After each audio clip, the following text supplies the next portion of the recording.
Are you ready to see the craziest stage-used unboxing of 2022? Let's get into it.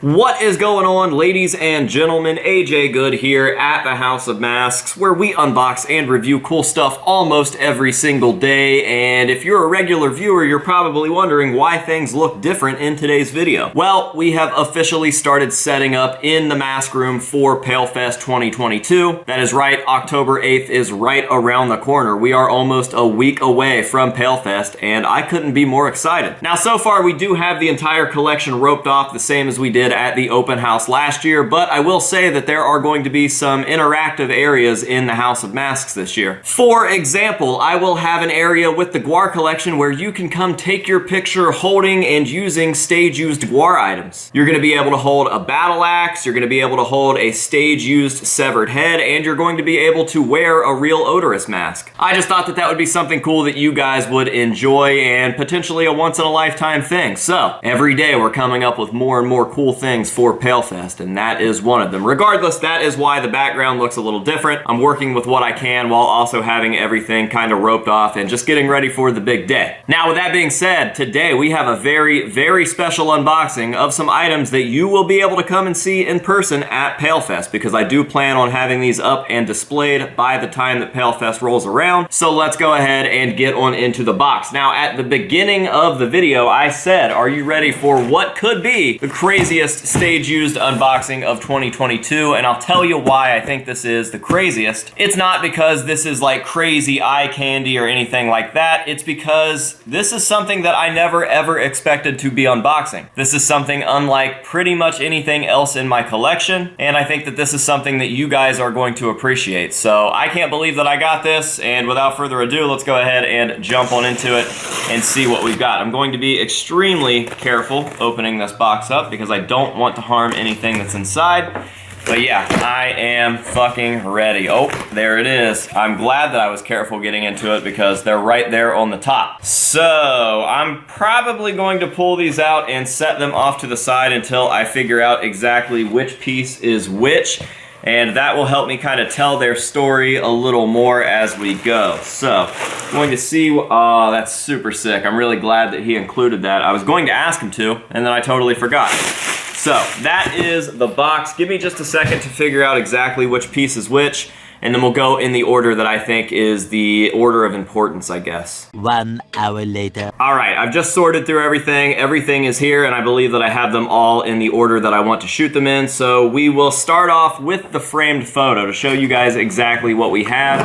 What we have here today are a full set of stage-used LD50 era scrubs. These are some doctor scrubs that were worn for the Merry Mayhem tour in 2001, and that tour was with Rob Zombie and Ozzy Osbourne. This was obviously very late in 2001, hence the Merry Mayhem tour. It was like a Christmas-themed tour, and it only had one leg when it was supposed to have two. I guess the second half got canceled, but we've got the outfits that were used every night during the first part of that tour, and these are super rad outfits. Personally, I like this style of LD50 stuff more. The medical stuff, anytime they did something medical looking, was always super, super creepy and definitely fit their shtick a lot. And one of these outfits is extremely well known. The other ones are kind of just like, okay, yeah, whatever. But when I pull out one of these outfits, you're really gonna know what's going on because this stuff is just super rad, and there are some photos that you guys are going to recognize if you're big Mudvayne fans. So I can't believe I was able to score these. Definitely didn't see that score coming, but it did, and I'm super, super happy with it. So let's go ahead and take a look at these.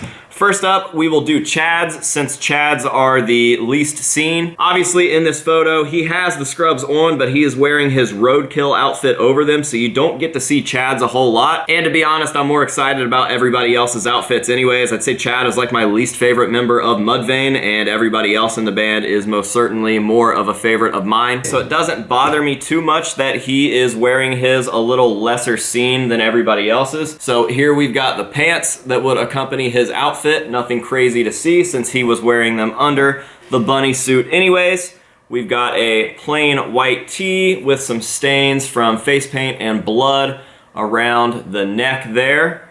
And then we've got the outer set of top scrubs, which you can see have some wear on the collar there. But like I've said, he wore this under the roadkill outfit, so there wasn't a whole lot for him to have done with the scrubs anyways. I don't think that there are any photos of him on this tour without the roadkill outfit on. So the scrubs really didn't wear and tear too much for Chad. But for the rest of the guys in Mudvayne, this is all they wore for that tour. So they've got a lot more love in them. Here we have Ryan's pants.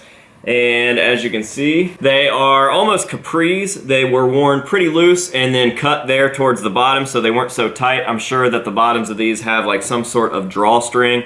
And I'll have to look at the others, which I think Greg's are the only ones that still have the full pants. Actually, Chad's do too. And yeah, I was right. They have some drawstrings, so you can kind of make them tight. If you're familiar with what Ryan was wearing for the other tours during the LD50 era, you'll know that he wore very loose, open-ended pants. They were almost like bell bottoms. So it doesn't surprise me that he just cut that part off and had very, very loose ends. So right here, Ryan Martini's Merry Metal pants. Not a whole lot to look at there because they're literally just pants. Next up, we have Matt's pants, which were cut into shorts. Definitely not an uncommon thing for drummers back in the day to do. And again, during the LD50 era, Matt pretty much always played shirtless with shorts on and socks with no shoes. So as you can see in this photo here, we've got the same thing just with these scrubs. He's got these scrubs that were cut into shorts on. It does appear that he has some shoes on there, which I'm sure that he probably took off prior to playing on stage. And then we've got a shirtless Matt McDonough with face paint all over his body, which I think is rad. I think the Merry Metal tour was probably the first tour that we saw him paint his body aside from like theatrical blood that was running down it here and there. So again, just another very cool little addition to this set is the fact that we got so many one-off looks from this tour, including Matt with the face paint all over his body. So there we have them, Matt's shorts. Again, nothing super crazy to look at, but I went ahead and fast forwarded through all three of those members' outfits because I wanted to get to Greg's. Greg's are definitely the coolest, and they are going to be the most well-known out of this set, and I think that this is where a lot of Mudvayne fans are gonna go, oh shit. When I point out a very particular detail on Greg's suit, I think a lot of you guys are gonna realize exactly what we have here. So let's go ahead and grab Greg's. Again, this is another three-piece, just like Chad's at the beginning of the video.